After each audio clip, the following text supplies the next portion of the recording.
డబ్బు, అనారోగ్యం, ఉద్యోగం, వ్యాపారం, అప్పులతో బాధపడుతున్నారా? మీకోసమే launch your future program. Hi viewers, India's largest digital media network Suman టీవీకి స్వాగతం. ప్రస్తుతం మనతో ఉన్నారు motivational speaker and language trainer Vijaya Bangaru అమ్మ.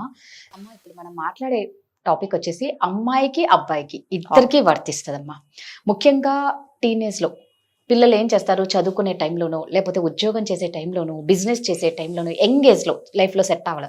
వీళ్ళకి ఒక మధ్యలో ఒక లవ్ అయిపోయి ఒకరిని ఎవరో ఒకరు, అమ్మాయి కానీ అబ్బాయి కానీ, అంటే నిన్ను అంటూ ఒకరు ఎవరన్నా వదిలేసినప్పుడు నువ్వు వాళ్ళ కోసం బెంగబెట్టుకొని నువ్వు ఎలా సంపాదించిందంతా పోగొట్టుకునేలాగా ఉన్నావు. అలా కాదు, వాళ్ళ కోసం బెంగ పెట్టుకోకు. చక్కగా నువ్వు సంపాదించు, లేదా నువ్వు చదువుకుంటున్నావా చక్కగా చదువు, అదే కంటిన్యూ చేసుకోండి చదువు. బట్ అది చాలా కష్టం అయిపోతూ ఉందమ్మా. నిన్ను కాదని వెళ్ళిపోయిన వాళ్ళ కోసం నువ్వు ఆలోచిస్తూ నీ కెరియర్ని నాశనం చేసుకోకు. అది సంపాదన కానీ చదువు కానీ ఏదైనా సరే, నీ వాళ్ళను ముఖ్యంగా ఇంట్లో వాళ్ళనైనా సరే. ఎలా అమ్మా? మీరు అన్నట్టుగా పెళ్లి చేసుకుంటారు, ప్రేమించుకొని పెళ్లి చేసుకుంటారు. ఓకే, కొన్ని సందర్భాలలో అటువైపు అమ్మాయి కానీ ఇటువైపు అబ్బాయి కానీ ఇంట్లో చెప్పకుండానే వస్తారు. ఎందుకంటే ఆ క్షణంలో ఆ లవ్ అండ్ అఫెక్షన్ ఏమి ఉండదు. అందులో చాలా చక్కగా ఇద్దరు కలిసి ఉందామని చెప్పేసి వచ్చేస్తారు. వచ్చిన తర్వాత కొన్ని రోజుల తర్వాత నేను మళ్ళీ చెప్తా రాదు గారు, ఎప్పుడైనా సరే మనుషులు ఒక్కరున్నప్పుడు ఎలా ఉంటారు, ఇద్దరు కలిసి ఉన్నప్పుడు ఎలా ఉంటారు, గ్రూప్లో ఎలా ఉంటారు, తల్లిదండ్రుల దగ్గర ఎలా ఉంటారు కదా, ఫ్రెండ్స్ దగ్గర ఎలా ఉంటారు అనేది డిఫరెంట్ షేడ్స్ ఉంటాయండి. అంటే పెళ్లి కానంత వరకు నేను ఎంతసేపు వచ్చి అమ్మాయి అబ్బాయిని ఇంప్రెస్ చేయడానికి, అబ్బాయి అమ్మాయిని ఇంప్రెస్ చేయడానికి ఇలా ఉంటుంది. ఎంతసేపు వచ్చి నువ్వు నన్ను పొగిడితే, నేను నిన్ను మెచ్చుకుంటే, నువ్వు నన్ను మెచ్చుకుంటే నేను నీ గుడ్ బుక్స్లో ఉంటాననే ఇంప్రెషన్లోనే ఉంటారు. సో అదే ట్రాన్స్లో పెళ్లి చేసుకుంటారు. ఓకే, పెళ్లి చేసుకున్న తర్వాత ఏమవుతుందంటే వీళ్ళు ఎటువంటి భ్రమలో ఉంటారంటే, ఇది వరకు నాతో పెళ్లి కానప్పుడు ఎలా ఉన్నారో అలాంటి లవ్ అండ్ అఫెక్షన్ లోనే ఉంటారు అనే ఒక భ్రమలో ఉంటారు. కానీ ఇద్దరు కలిసి కొన్ని రోజులు కాపురం చేసిన తర్వాత ఒకరి రంగులు ఒకరి రియాలిటీ ఒకరు బయటపడినప్పుడు ఇద్దరు కొన్ని రోజులకి అడ్జస్ట్ కాలేరు. కానప్పుడు ఏమవుతుందంటే ఇద్దరు బ్రేకప్ చెప్పుకొని ఎవరి జీవితాలు వాళ్ళు బతుకుతారు. సరేనా? అలా బతికినప్పుడు ఏమవుతుందంటే ఎవరి అంతకు వాళ్ళు చక్కగా ఇది వరకు నేను చేసుకునే ఉద్యోగం నేను కంప్లీట్ చేసుకోవాలి, నేను చేసుకునే బిజినెస్ నేను చేసుకోవాలి, నా ఫ్యామిలీని నేను ఎలా చూసుకోవాలో అలా చూసుకోండి.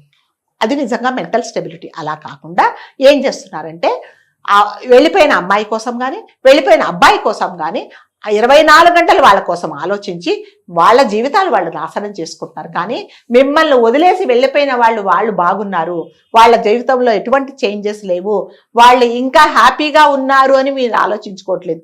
అరే ఇంతసేపు వచ్చి నన్ను వదిలేసి వెళ్ళిపోయాడే, నన్ను వదిలేసి వెళ్ళిపోయింది అని చెప్పేసి కొంతమంది ఉద్యోగాలు కూడా మానేసి ఇంట్లో కూర్చొని ఎటువంటి అంటే ఆ డిప్రెషన్ అంతా ఫ్యామిలీ మెంబర్స్ మీద చూపించేసి ఎటువంటి సంపాదన లేకుండా డిప్రెషన్లో ఉంటున్నారు. ఒకటే చేయాల్సింది ఏంటంటే మీ ఇద్దరికి మిస్అండర్స్టాండింగ్ వచ్చినప్పుడు విడిపోయినప్పుడు ఏం చేయాలి అంటే మీరు ఇదివరకు ఎలా ఉన్నారో, ఎట్లాంటి కాన్సన్ట్రేషన్ చేశారో, ఎలా సంపాదించారో, ఎలాంటి ఉద్యోగం చేసుకున్నారో అదే కంటిన్యూ చేసుకోవాలండి. ఇప్పుడు అటువైపు వాళ్ళు వెళ్ళిపోయారంటే మీరు బాధపడ్డారు, మిమ్మల్ని బాధ పెట్టడానికే కదా వాళ్ళు వెళ్ళిపోయారు. మరి మీరు ఈ డిప్రెషన్లో ఉండేసి మీరు ఏమి సంపాదించుకోకుండా మిమ్మల్ని మీరు దిగదార్చుకొని మిమ్మల్ని మీరు డిమోటివేట్ చేసుకుంటే లైఫ్లో ఏం బతుకుతారు చెప్పండి కదా. ఎలా ఉండాలంటే నువ్వు వెళ్ళిపోయినా కూడా నేను బాగానే ఉన్నాను, నేను అంతకంటే బాగుంటాను, అంతకంటే ఎక్కువ బిజినెస్ చేసుకుంటా, అంతకంటే పెద్ద ఉద్యోగం నేను సంపాదించుకుంటాను, తర్వాత నా తల్లిదండ్రులను నేను చూసుకుంటాను, నేను అందరితో బేష్ అనిపించుకోలాగా ఉండాలే తప్ప చాలా మంది కొంతమంది డిప్రెషన్లో ఉన్న ఉద్యోగాలు వదిలేసి డిప్రెషన్ అంతా తల్లిదండ్రుల మీద చూపించేసి ఎటువంటి కాన్సెప్ట్ అంటే వాళ్ళ కెరియర్ మీద కానీ వాళ్ళ ఫిజికల్గా వాళ్ళ అపీరెన్స్ మీద కూడా వాళ్ళ ఇది లేకుండా ఇచ్చేశారు. నాకు తెలిసిన ఒక ఫ్యామిలీనండి, చాలా మంచి ఫ్యామిలీ. అతడు బెంగళూరులో ఒక అమ్మాయిని పెళ్లి చేసుకున్నాడు. నేను కూడా పెళ్లికి వెళ్ళాను, చాలా బాగున్నారు. 2 సంవత్సరాల తర్వాత ఆ అమ్మాయికి ఏంటంటే ఫస్ట్ నుంచి తాగుడు అలవాటు ఉంది, ఫస్ట్ నుంచి సిగరెట్లు తాగే అలవాటు ఉంది. ఇవన్నీ ఏంటంటే ఈ పెళ్ళైన తర్వాత కంటిన్యూ చేసిన తర్వాత ఎట్లాగా ఇక వీళ్ళు ఒప్పుకోలేదు, బ్రేకప్ చెప్పుకున్నారు, డివోర్స్ అయిపోయింది. ఆ అమ్మాయి ఎవరైతే ఈ అమ్మాయి ఇతన్ని బాధ పెట్టిందో ఆ అమ్మాయి మంచిగా లైఫ్ లీడ్ చేస్తుంది.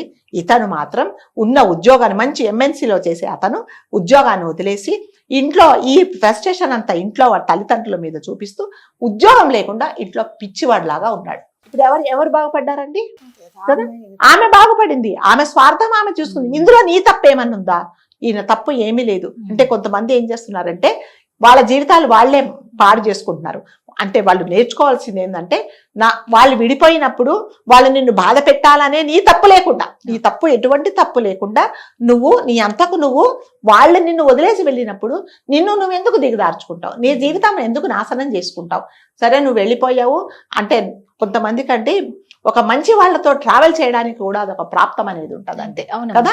ఒక మంచి అమ్మాయితో కానీ ఒక మంచి అబ్బాయితో కానీ జీవితాంతం నేను అతనితో ట్రావెల్ చేయాలన్నా ఆమె ట్రావెల్ చేయాలన్నా నిజంగా మీకు ఆ అదృష్టం ఉండాలి, మీకు ఆ అర్హత ఉండాలని నేను అంటాను కదా.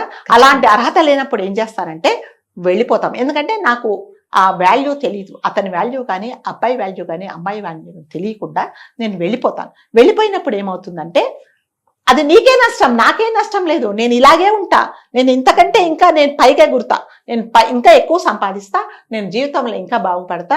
అయ్యో ఇలాంటి మంచి అమ్మాయినా ఇలాంటి మంచి అబ్బాయినా నేను వదులుకున్నాను అనేసి వాళ్ళు కుళ్ళుకుండేలాగా, వాళ్ళు ఏడ్చేలాగా, వాళ్ళు జలస్ ఫీల్ అయ్యేలాగా మిమ్మల్ని మీరు తీర్చిదిద్దుకోవాలి తప్ప ఎంతసేపు వాళ్ళ కోసం మన సంపాదన తప్పించుకొని మనను మనం డిమోటివేట్ చేసుకుంటే ఎవ్వరు చూడండి. ఒక రోజు 2 రోజులు అయ్యో పాపం అంటారు కదా తప్ప మిగతా రోజులు ఎవరు చూడరు.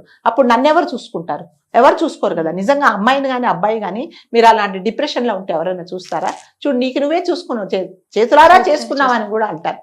కాబట్టి మనం చెప్పే సలహా ఏంటంటే నిజంగా మీ అన్ఫార్చునేట్గా మీ మిస్అండర్స్టాండింగ్ వచ్చి మీరు విడిపోయినప్పుడు మీరు లైఫ్లో మీ జీవితం ఎలా ఇంతకుముందు బతికారో అలాగే బతుకొని మీ జీవితాన్ని తీర్చిదిద్దుకొని వాళ్ళు అరే నేను ఇలాంటి ఆణిముత్యాన్ని నేను వదిలేసుకున్నానేలాగా మీరు ఉంటేనే జీవితంలో బాగుపడతారు. లేకపోతే చాలా కష్టం. నిజంగా మంచి వాళ్ళని మిస్ చేసుకున్నాను వాళ్ళు బాధపడేలా మీరు చేయాలి తప్ప మీ జీవితాలని మాత్రం దయచేసి నాశనం చేసుకోకండి. ఓవేళ పెళ్లి కాలేదు అంటే అంతకు మించిన అమ్మాయి అంతకు మించిన అబ్బాయి మీ లైఫ్ లోకి ఖచ్చితంగా వస్తారు. మీ డెడికేషన్ ఎక్కడ మిస్ అవ్వకుండా ఉంటే ఖచ్చితంగా మీరు కాన్ఫిడెంట్ లో ఉండండి. అర్హత లేని వాళ్ళు నీ జీవితంలో నుంచి వెళ్ళిపోయారు కాబట్టి నీకెవరు సూటబుల్ వాళ్ళు తగ్గట్టు వస్తారు. వాళ్ళు రావడానికే నీకు ఇది జరిగిందని పాజిటివ్ గా ఆలోచించుకోవాలి. Thank you.